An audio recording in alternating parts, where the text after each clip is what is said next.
tous, alors voici la suite de la chambre qui siffle.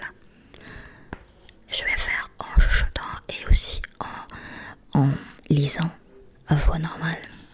Enfin à voix normale mais un peu, pas trop fort non plus. Allez, je fouillais encore tout le château pendant 3 semaines, aussi consciencieusement, sans rien trouver. J'allais même plus loin. Une nuit, dès que j'entendis le sifflement, je branchai le microphone. Si le sifflement était produit par une mécanique, j'aurais obligatoirement découvert le fonctionnement de la machine. C'était, vous le reconnaîtrez, un moyen d'examen moderne. Bien sûr, je ne pensais pas qu'un rival de Tassoc eût installé un engin mécanique, mais une autre solution était possible.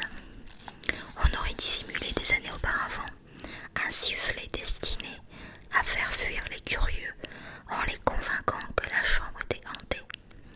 Si tel était le cas, quelqu'un qui connaissait le secret aurait pu l'utiliser pour jouer une blague démoniaque à Tassoc. L'essai microphonique des murs n'ayant rien donné, il n'y avait plus aucun doute pour moi. C'était bien une chambre hantée. Cependant, chaque nuit, et parfois pendant toute la nuit, le sifflement grinçait à travers tout le château intolérablement. L'esprit mauvais enrageait-il de mes recherches? De temps en temps, je montais sans bruit, en chaussettes, sur la pointe des pieds, jusqu'à la chambre scellée. Quand j'y arrivais, le sifflement se transformait en un son railleur, comme si la chose me voyait à travers la porte close, et je demeurais de longues heures immobile, à écouter avec l'impression de déranger le sabbat. Au bout de la première semaine, j'avais tendu des cheveux tout le long des murs et du plafond. Par contre, sur le sol, qui était de pierre polie, j'avais mis des petits pains à cacheter incolores, la partie adhésive tournée vers le plafond. Chaque pain à cacheter était numéroté et disposé selon un plan bien défini, ce qui devait me permettre de suivre les allées et venues d'une créature vivante. Il était donc impossible à quiconque de pénétrer dans la pièce sans y laisser des traces. Mais rien n'était jamais dérangé, et je commençais à croire que je serais obligé de passer une nuit dans le pentacle magnétique.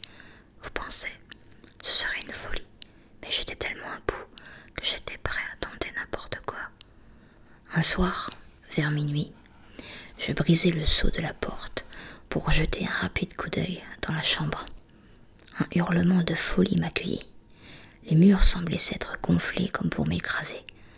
Ce devait être un effet de mon imagination, mais ce hurlement suffit à me mettre en fuite. Mes jambes étaient en coton. Vous connaissez sans doute cette impression. J'étais parvenu à ce stade où l'on est prêt à n'importe quoi quand je fis une découverte qui me parut importante. Il était à peu près 1 heure du matin et je faisais lentement le tour du château, posant les pieds dans l'herbe douce. J'étais arrivé sur la façade est. Au-dessus de moi, j'entendais l'affreux sifflement de la chambre, là-haut dans les ténèbres, et soudain, à quelques pas, un homme parla à voix basse. Manifestement, il jubilait. « Sapristi, les amis, moi je ne voudrais pas amener ma femme dans une maison pareille. » L'accent était celui d'un Irlandais cultivé. Il y eut une exclamation suivie de pas qui fuyaient dans toutes les directions. Vraisemblablement, j'avais été repéré. Pendant quelques instants, je me sentis parfaitement ridicule. C'étaient eux qui avaient inventé cette histoire de fantôme. Quel imbécile j'avais été. Ces garçons étaient certainement les rivaux de Tassoc, et j'avais été sur le point de jurer qu'il s'agissait de sorcellerie. Ensuite me revint à l'esprit une foule de détails qui me firent de nouveau douter. De toute façon, qu'il s'agisse d'une chose naturelle ou surnaturelle, il restait de nombreux points à tirer au clair. Le lendemain matin, je racontai à Tassoc ce que j'avais découvert, et pendant les 5 nuits qui suivirent, nous avons surveillé attentivement la façade est. Personne ne rôdait alentour, et pendant ce temps, le terrible sifflement inexorable grinçait dans les ténèbres au-dessus de nos têtes. Au matin de la 5e nuit, je reçus un téléphone prochain bateau. J'expliquai à Tassoc que j'étais forcée de m'absenter pour quelques jours et je lui recommandai de continuer à monter la garde autour du château. Par prudence, je lui fis jurer de ne jamais pénétrer dans la chambre entre le coucher et le lever du soleil. Nous ne savions rien de définitif, ni dans un sens, ni dans l'autre. J'ajoutai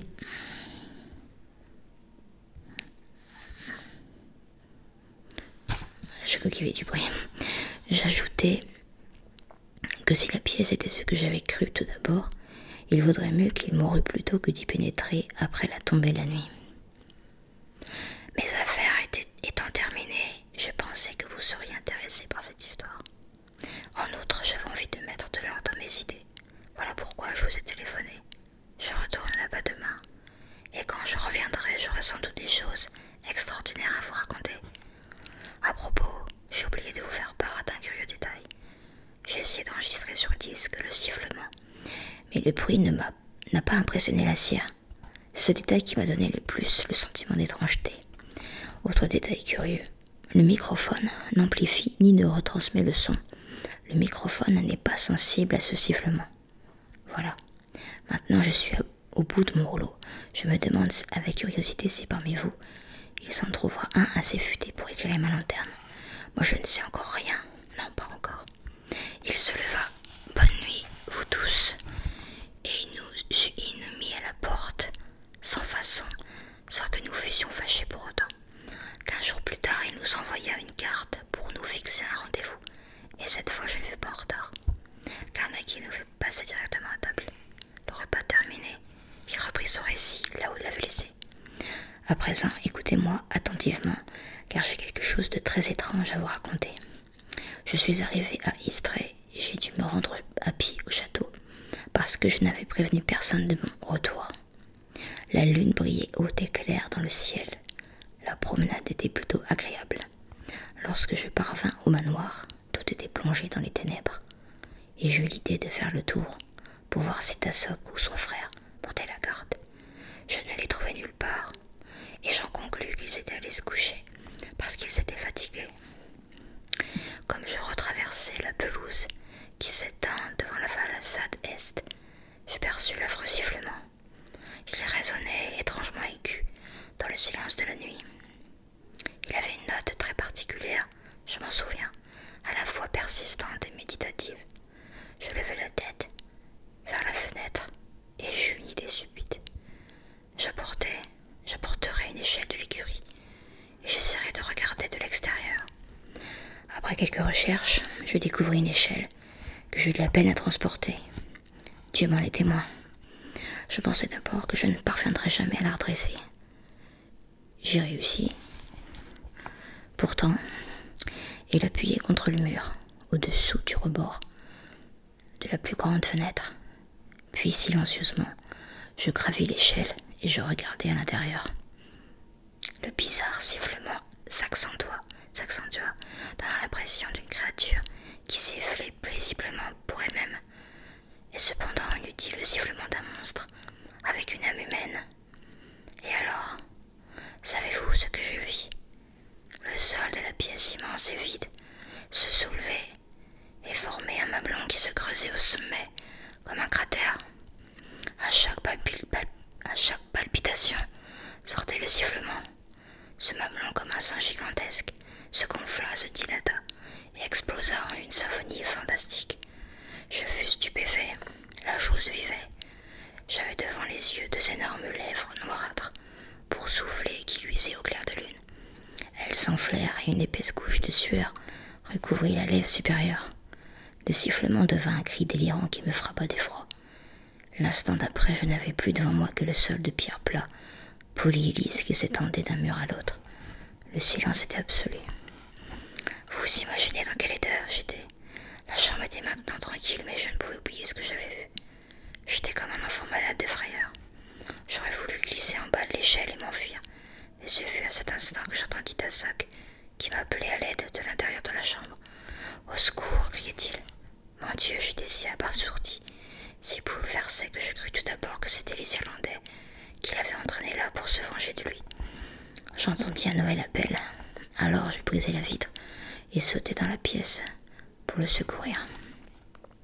L'appel semblait venir du côté de la cheminée. Je m'y précipitai, il n'y avait personne. « Tassoc !» hurlai-je, et ma voix résonna dans la pièce déserte, et je compris en un éclair que Tassoc n'avait jamais appelé.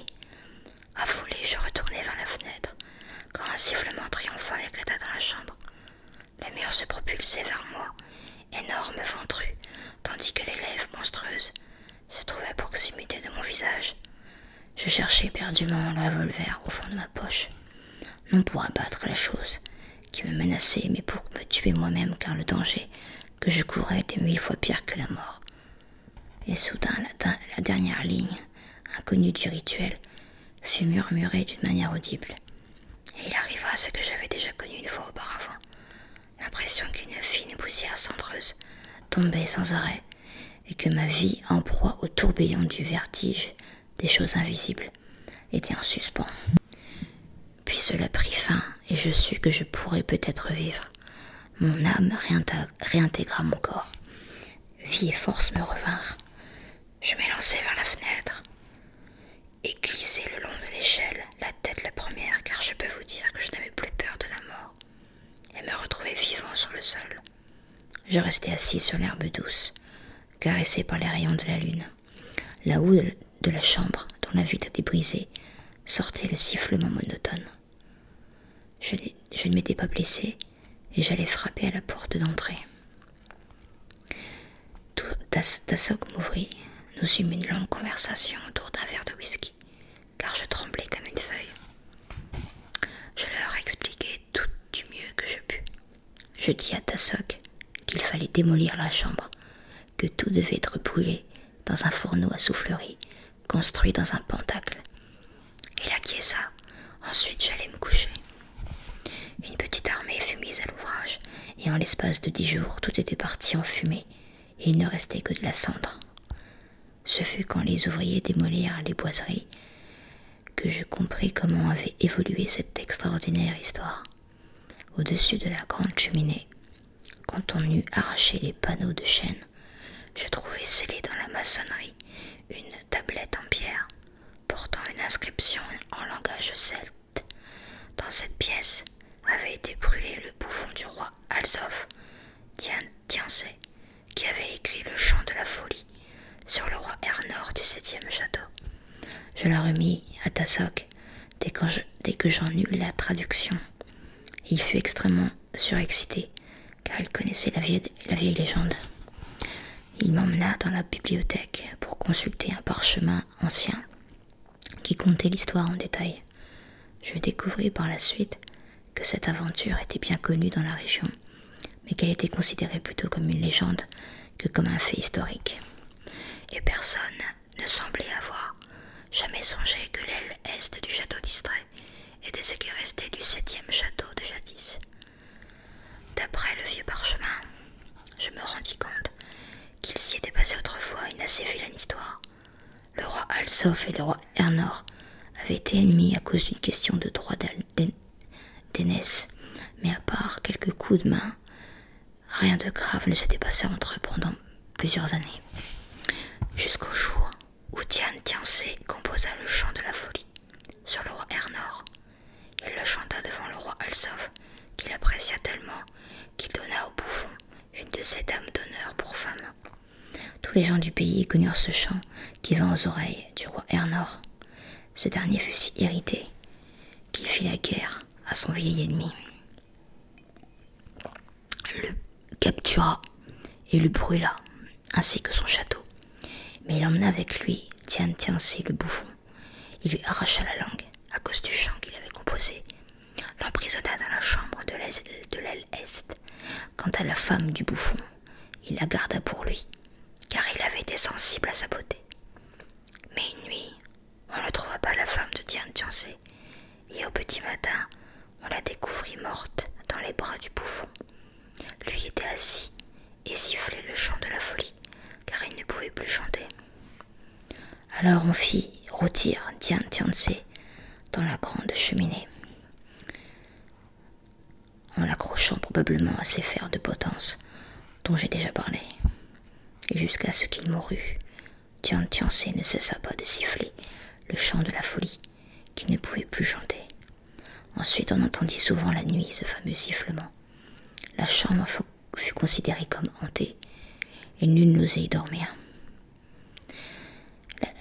D'ailleurs, il semble que le roi soit allé dans un autre château, car le sifflement l'incommodait. Voilà, vous savez tout. Naturellement, il existe une traduction grossière du parchemin. Qu'en pensez-vous? Je répondis pour les autres. J'aimerais savoir comment cette manifestation s'est matérialisée. C'est l'un de ces cas où la continuité de pensée influence la matière de façon concrète, répliqua Carnegie. L'évolution a dû se faire au cours des siècles avant de donner naissance à ce phénomène. C'est un exemple typique des manifestations saïtiennes.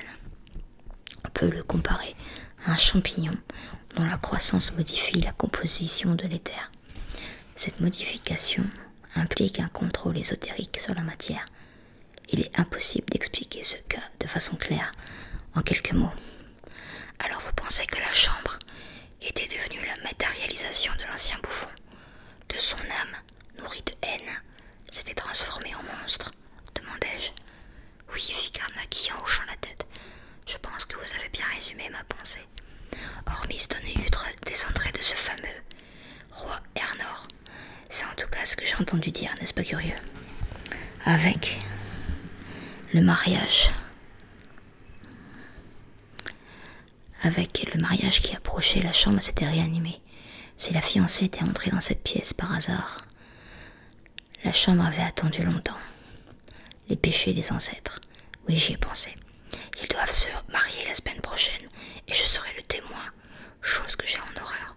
Tassoc a gagné le pari, et comment? Pensez un peu, s'il lui était arrivé d'entrer dans cette pièce. Quelle horreur! Il hocha la tête maussade et nous en fîmes autant tous les quatre. Puis il se leva et nous reconduisit à la porte. Il nous poussa dehors amicalement, et nous nous retrouvâmes sur la berge dans l'air frais de la nuit. Bonne nuit, lui criâmes-nous, et nous partîmes vers nos maisons respectives. Si elle était entrée dans cette pièce, oui, si elle y était entrée. Voilà ce à quoi je continuais de penser.